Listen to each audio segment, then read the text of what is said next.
صفحہ نمبر 95۔ بلاد ہند میں نسبت نقش بندیہ کا ظہور۔ 16ویں صدی عیسوی میں ہندوستان پر مغلوں کی حکومت تھی۔ جلال الدین اکبر اس وسیع و وارث سلطنت کا بادشاہ تھا۔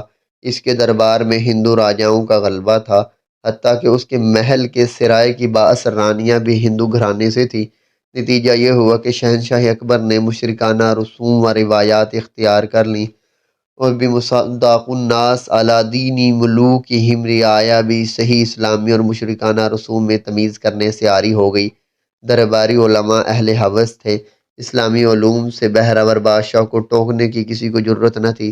نوجوان شہزادہ سلیم نور الدین جہانگیر بھی اسی رنگ میں رنگا گیا۔ وہ بھی اپنی ابتدائی زندگی میں مذہب اسلام سے اتنا ہی بیگانہ تھا جتنا کہ اس کا باپ شہنشاہ اکبر۔ کفر و شرک کی تاریکیاں جب کشور ہندوستان میں ہر طرف پھیلنے لگی اور مغل شہنشاہوں نے اپنی تائید و حمایت سے ان کی گہرائیوں میں اضافہ کرنے کی ٹھان لی، تو اللہ تعالیٰ کی رحمت جوش میں آئی اور ان کی اصلاح کا سامان فراہم کر دیا۔ اطراف سمرقند سے حضرت خواجہ باقی باللہ قدس سرہ العزیز اپنے مرشد حضرت مولانا خواجگی امکنگی کے ارشاد کے مطابق روانہ ہوئے اور دارالحکومت دہلی پہنچ کر سکونت اختیار کر لی۔ حضرت خواجہ باقی باللہ کا ہندوستان میں ورود مسعود۔ حضرت خواجہ باقی باللہ کی ولادت و شہادت کابل میں 971 ہجری میں ہوئی۔ ابتدا میں کابل سے سمرقند تشریف لائے۔ علوم ظاہری کی تحصیل کے بعد باطنی علوم حضرت خواجہ امکنگی سے حاصل کیے۔ بچپن ہی سے آپ کے چہرہ مبارک سے آثار ولایت حویدہ تھے۔ اکثر گوشہ تنہائی میں بیٹھا رہا کرتے اور بہت سادہ زندگی گزارتے تھے۔ حضرت خواجہ بھی کمسن تھے کہ شوق طریقت انہیں ماوراء النہر کھینچ لایا، جو اس وقت بزرگان دین کا مرکز سمجھا جاتا تھا۔ صفحہ نمبر 96۔ حضرت خواجہ وہاں بہت سے مشائخ وقت کی صحبت سے فیض یاب ہوئے۔ ان بابرکت صحبتوں کا حال حضرت خواجہ یوں بیان فرماتے ہیں کہ پہلے پہل خواجہ عبید جو مولانا لطف اللہ کے خلفاء سے تھے، ان کی خدمت میں حاضر ہو کر تائب ہوا، مگر طبیعت بدستور بے قرار تھی۔ دوسری بار حضرت شیخ سمرقندی جو حضرت احمد بسوئی کے خاندان میں سے تھے، ان کے پاس پہنچا اور حالات گوشے گزار کیے۔ وہ رضامند نہ ہوتے تھے، چونکہ میرا ارادہ مصمم تھا۔ ناچار حضرت شیخ ادھر متوجہ ہوئے اور میرے لیے استقامت کی دعا فرمائی۔ کہتے ہیں کہ ان کی ملاقات سے بھی سکون حاصل نہ ہوا۔ تیسری مرتبہ حضرت امیر عبداللہ بلخی کی خدمت عالیہ میں حاضر ہوا، جہاں دھڑکتے ہوئے دل کو قدر سکون نصیب ہوا۔ انہی ایام کا ذکر ہے کہ حضرت خواجہ تصوف کی کوئی کتاب دیکھ رہے تھے کہ اچانک نگاہوں میں نقش بند روبرو کھڑے شرف زیارت بخش رہے ہیں اور حضرت خواجہ ان سے روحانی فیض لے رہے ہیں۔ بس پھر کیا تھا، یہ گھر سے نکل کھڑے ہوئے۔ دل میں اللہ اور اللہ کے رسول کی محبت تھی، سر میں ان کا سودا تھا۔ قرار ہو تو کیسے، چین آئے تو کیوں کر، آج ماوراء النہر میں ہیں تو کل ملتان اور کبھی لاہور میں سرگرداں ہیں۔ حضرت خواجہ کے خادم جو ان ایام میں ان کی ہمراہی میں تھے، آنکھوں دیکھا حال بتاتے ہیں کہ سالکوں اور مجذوبوں کی تلاش میں حضرت خواجہ باوجود کم سنی اور نازک تنی اور اس قدر علو ہمتی سے مصروف تھے کہ ان کی جواں مردی پر حیرت ہوتی تھی۔ آگے چل کر لکھتے ہیں کہ برسات کا موسم تھا، کیچڑ کی کثرت سے لاہور کے گلی کوچوں میں گزرنا دشوار تھا۔ تھک کر چور ہو گیا تھا، مگر بوجہ پاس ادب حضرت خواجہ سے لب ہلانے کی جرت نہ ہوتی تھی، اور حضرت خواجہ تھے اس کٹھن منزل کو برق رفتاری سے طے کرتے جا رہے تھے۔ لاہور کے قیام کے چند ایک واقعات حضرت کے دوسرے رفیق بیان کرتے ہیں کہ لاہور کے باہر ایک قبرستان میں عجیب مجذوب رہتے تھے۔ حضرت کو معلوم ہوا تو حاضر ہوئے۔ مجذوب نے دیکھا تو گالیاں دینے لگے، کبھی پتھر پھینکتے۔ وہ آگے آگے تھے، حضرت پیچھے پیچھے۔ آخر حضرت نے زیر کر لیا۔ دیوانہ صورت مجذوب نے حضرت کو توجہ اور دعا سے نوازا، جس کی برکت سے حضرت خواجہ کو بے حساب فوائد حاصل ہوئے۔ حضرت ایک روز لاہور کی مسجد میں فریضہ نماز ادا کرنے کے لیے تشریف لائے۔ قیام کے دوران میں حضرت کے سینہ پاک سے ایک ایسی مہیب آواز نکلی کہ تمام نمازی دہل گئے۔ صفحہ نمبر 97۔ حضرت خواجہ بوجہ شرمندگی اور افشائے راز امام کے سلام پھیرتے ہی فوراً مسجد سے باہر نکل گئے۔ ایک اور بزرگ بیان کرتے ہیں کہ حضرت خواجہ کے ساتھ جو لوگ نماز میں شریک ہوتے تھے، ان میں سے ایک وہ بھی تھے۔ یہ صاحب ایک روز کیا دیکھتے ہیں کہ قیام نماز میں حضرت خواجہ کا رخ مبارک قبلہ کی طرف بھی اور نمازیوں کی طرف بھی، گویا ہمیں دیکھ رہے ہیں۔ ہمارے خوف کے یہ صاحب کانپ گئے۔ یوں تو نماز پوری کی، حضرت صاحب نے ارشاد فرمایا، نماز میں جو کچھ دیکھا ہے کسی پر ظاہر نہ کرنا۔ حضرت خواجہ میں خواص بوجہ کمال محبت و اتباع جناب نبی کریم صلی اللہ علیہ وسلم پیدا ہو گئے تھے۔ بحالت نماز حضور نبی کریم صلی اللہ علیہ وسلم کے سینہ انور سے ایسا جوش اٹھتا جس کی آواز دور تک پہنچتی تھی۔ یہ بھی حضور سرکار دو عالم کے فضائل سے ہے۔ جس طرح سامنے دیکھتے تھے اسی طرح پیچھے سے بھی ہر چیز رسول اللہ صلی اللہ علیہ وسلم کو دکھائی دیتی تھی، لیکن حضور سرور انبیاء کو یہ فضیلت ہر وقت عطا تھی، اور حضرت خواجہ نماز کے حالیم میں آگے پیچھے دونوں رخ دیکھتے تھے۔ بیت اگرچہ تھوڑے ہی دنوں کی ریاضت و عبادت نے حضرت کو مشاخیت کی مسند پر بٹھا دیا تھا اور طالبان حق کی رہنمائی کر سکتے تھے، مگر سلوک و طریقت کی جو منزل ان کے سامنے تھی ان کا تقاضا تھا حضرت خواجہ مزید کاملین حق کی صحبت سے فیض حاصل کریں۔ چنانچہ حضرت رہبر کامل کی تلاش میں ماوراء النہر اور بلخ و بدخشاں کی طرف بڑھے۔ شوق کی فراوانی کا یہ عالم تھا کہ جذبہ صادق کرز راہ اور منزل مقصود مشعل راہ بنی ہوئی تھی، مسافر کو پکار رہی تھی کہ ادھر آؤ، کہاں بھٹک رہے ہو۔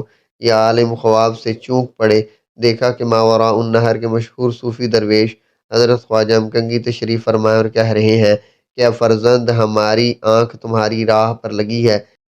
یہ خواب میں اشارہ پاتے ہی ان کی طرف بڑھے، 3 دن ان کی صحبت میں رہے، منزل آشنا تھے ہی منزل رسیدہ بھی ہو گئے۔ حضرت خواجہ امکنگی انہیں خلافت اور سلسلہ عالیہ نقش بندیہ کی برکات سونپ کر بولے، آپ ہندوستان تشریف لے جائیں، کیونکہ وہاں آپ سے اس طریقہ عالیہ کو رواج ہوگا۔ حضرت خواجہ امکنگی کی اس عنایت بے بہا کا چرچا جب ممدوح کے خدمتگاروں نے سنا تو مارے رشک کے غل مچانے لگے کہ حضرت خواجہ کل آئے اور آج خلافت لے کر چلے گئے۔ حضرت قبلہ نے سنا تو بولے، تم لوگوں کو معلوم نہیں، یہ جوان درجہ تکمیل کو پہنچا ہوا تھا، ہمارے پاس محض اصلاح احوال کے لیے بھیجا گیا تھا۔ یہ ضرور ہے جو طالب جیسا آئے گا ویسا جائے گا۔ رحلت انہی ایام میں حضرت خواجہ نے خواب میں جد امجد حضرت خواجہ احرار نقش بندی کو دیکھا۔ فرما رہے ہیں، پیراہن پہنو۔ احباب سے خواب کا ذکر کرتے ہوئے فرمایا کہ اگر زندہ رہا تو حضرت کے ارشاد کی تعمیل کروں گا، ورنہ کفن بھی ایک طرح کا پیراہن ہے۔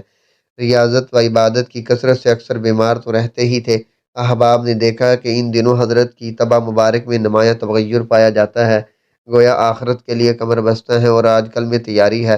25 جمادی الثانی 1012 ہجری کو ہفتے کے روز صبح کا وقت تھا۔ ایک درویش کی زبان سے بے ساختہ یا الہ العالمین کا لفظ نکلا۔ حضرت فوراً ادھر متوجہ ہوئے، آنکھوں میں آنسو بھر لیے۔ جب دن ڈھلنے لگا، حضرت اپنے محبوب ورد اسم ذات کے ذکر میں مشغول ہو گئے اور اسی شام حق سے واصل ہو گئے۔ خادمان و جانثاران میں صف ماتم بچھ گئی۔ صدمہ جدائی سے سب کے ہوش گم تھے۔ انہوں نے فرط غم سے جنازہ مبارک قبر انور کی بجائے ایک دوسری جگہ اتار دیا، مگر کیا دیکھتے ہیں کہ در حقیقت یہی وہ جگہ تھی جہاں ایک مرتبہ حضرت نے نماز دوگانہ ادا کی تھی۔ اس ٹکڑے کی خاک حضرت کے دامن مبارک پر لگ گئی تھی۔ فرمایا کہ لو، اس جگہ کی خاک ہمارے دامن گیر ہو گئی۔ خادم اس بر وقت انتباہ پر رب العزت کا شکر بجا لائے، اسی جگہ حضرت کے جسم پاک کو سپرد خاک کر دیا۔ دلی میں حضرت کا مزار شریف قبرستان میں چبوترے پر متصل قدم شریف نبی کریم واقع ہے۔ اور حضرت خواجہ کی اس بے پناہ عقیدت جو قبلہ ممدوح کو جناب رسالت مآب سے تھی، اس کا شاہد ہے حضور کے عشاق مرنے کے بعد بھی دیار محبوب کی قربت پسند کرتے ہیں۔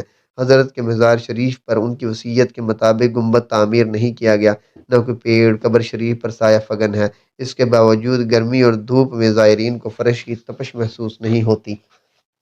صفحہ نمبر 99۔ شیخ احمد سرہندی رحمۃ اللہ علیہ، فاروقی مشائخ کے خاندان کے بزرگ، شیخ العصر حضرت مولانا عبدالاحد، جنہیں حضرت عبدالقدوس گنگوہی سے خلافت اور سلسلہ چشتیہ و قادریہ سے بھی نسبت و اجازت حاصل تھی، ایک شب وہ خواب میں کیا دیکھتے ہیں، دنیا میں تاریکی پھیلی ہوئی ہے، جنگلی درندے لوگوں کو ہلاک کر رہے ہیں۔ یکایک ان کے سینے سے ایک نور نکلا جس میں سے ایک تخت نمودار ہوا، اس پر ایک بزرگ تشریف فرما تھے۔ ان کے سامنے درندے ہلاک اور ظالم ذبح کیے جا رہے تھے۔ ہاتف ندا دے رہا تھا، حق آیا اور باطل گم ہو گیا۔ حضرت مولانا شیخ نے خواب کی تعبیر پیر و مرشد حضرت شاہ کیتلی رحمۃ اللہ علیہ سے دریافت کی۔ حضرت نے فرمایا کہ عنقریب تمہارے گھر میں ایک فرزند تولد ہوگا جس سے الحاد و کفر و بدعت دور ہوں گے۔ حضرت مجدد الفسانی کی پیدائش کے متعلق بعض اور پیشن گوئیاں بھی ملتی ہیں۔ روایت ہے کہ ایک مرتبہ حضور نبی کریم صلی اللہ علیہ وسلم نے فرمایا کہ میری امت میں ایک شخص پیدا ہوگا جس کو صلح دو چیزوں کو ملانے والا کہیں گے۔ اکثر علماء کا اجماع ہے کہ حضور صلی اللہ علیہ وسلم اس فرمان میں اشارہ حضرت مجدد الفسانی کی طرف ہے۔ حضرت غوث الثقلین قدس سرہ نے ایک مرتبہ مراقبے کے بعد فرمایا، ہم نے عالم واقعہ میں ایک نور کا مشاہدہ کیا اور وہ نور 500 سال بعد پیدا ہوگا، حضرت کے دین کی تجدید کرے گا۔ حضرت شیخ خلیل اللہ بدخشی نے بھی اپنے مقالات میں ذکر فرمایا ہے کہ خواجگان نقشبندیہ میں ایک عزیز ہندوستان پیدا ہوگا جو امت کے سب اولیاء کرام سے افضل ہوگا۔ 14 شوال 971 ہجری کی شب حضرت مولانا شیخ عبداللہ کے گھر وہ آفتاب ولایت طلوع ہوا جس کی تابانیوں سے تیر و تار جہاں چمک اٹھا۔ حضرت کا نام احمد رکھا گیا۔ پیدائش ہی سے حضرت شاہ کمال کیتلی قادری حضرت پر توجہ و نظر خاص رکھتے تھے۔ ایک مرتبہ بچپنے میں حضرت کو عارضہ ضعف لاحق ہوا۔ حضرت کی والدہ مائدہ انہیں حضرت کمال کیتلی کے پاس لے آئی۔ حضرت ممدوح دعا فرما کر بولے، خاطر جمع رکھو، صاحبزادہ عمر دراز پائے گا، بڑا عالم اور عارف کامل ہوگا، ایسے بہت سے لوگ اس سے ہدایت پائیں گے۔ صفحہ نمبر 100۔ تعلیم۔ حضرت نے ابتدائی تعلیم والد ماجد حضرت شیخ العصر سے حاصل کی اور کم سنی میں ہی قرآن پاک حفظ کر لیا۔ حضرت نے سرہند شریف کے بعد دوسرے علماء سے بھی علوم حاصل کیے۔ حضرت کی خداداد ذہانت، محققانہ قابلیت کا یہ عالم تھا۔ لڑک پن میں ضخیم علمی کتب پر حواشی تحریر فرماتے۔ اس استعداد کے باوجود حضرت کا علمی ذوق ابھی تشنہ تھا، چنانچہ بحر العلوم کی تلاش میں سرہند شریف سے باہر نکلے۔ لاہور، سیالکوٹ، دلی وغیرہ مقامات کی سیر کی، مشہور علماء سے بھی استفادہ کیا۔ ایک مرتبہ آگرہ تشریف لے گئے، وہاں عہد اکبری کے مشہور علماء ابوالفضل اور فیضی سے ملاقات کی، بعض مسائل پر تبادلہ خیال کیا۔ ان لوگوں نے بھی حضرت کے تبحر علمی کا اعتراف کیا اور عزت سے پیش آئے۔ ایک روز فیضی سے ملے، وہ تفسیر فیضی بے نقطہ لکھ رہے تھے۔ حضرت یہ دیکھ کر بہت خوش ہوئے۔ اسی اثناء میں ایک مقام آیا جس کی تفسیر بے نقطہ دشوار تھی۔ فیضی نے حضرت سے رجوع کیا۔ وہ حضرت کو بے نقطہ عبارت کی لکھنے کی مشق نہ تھی، تاہم گھنٹہ بھر میں ایک صفحہ اس خوبی سے قلم بند فرمایا کہ فیضی صاحب بھی حیران رہ گئے۔ بیت حضرت شاہ کمال سے طفولیت میں نسبت قادریہ سے متصف ہوئے تھے اور والد بزرگوار کی طرف سے انہیں سلسلہ شریفیہ اور چشتیہ کی برکات میسر تھی۔ ابتدا میں حضرت کو حج بیت اللہ شریف اور زیارت روضہ انور رسول اللہ صلی اللہ علیہ وسلم کی بے حد شوق تھا۔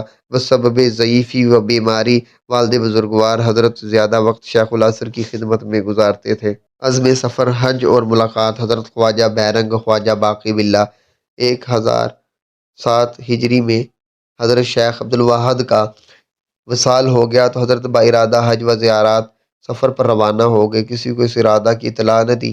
جب آپ دلی پہنچے تو شیخ حسن کشمیری سے ملاقات ہوئی۔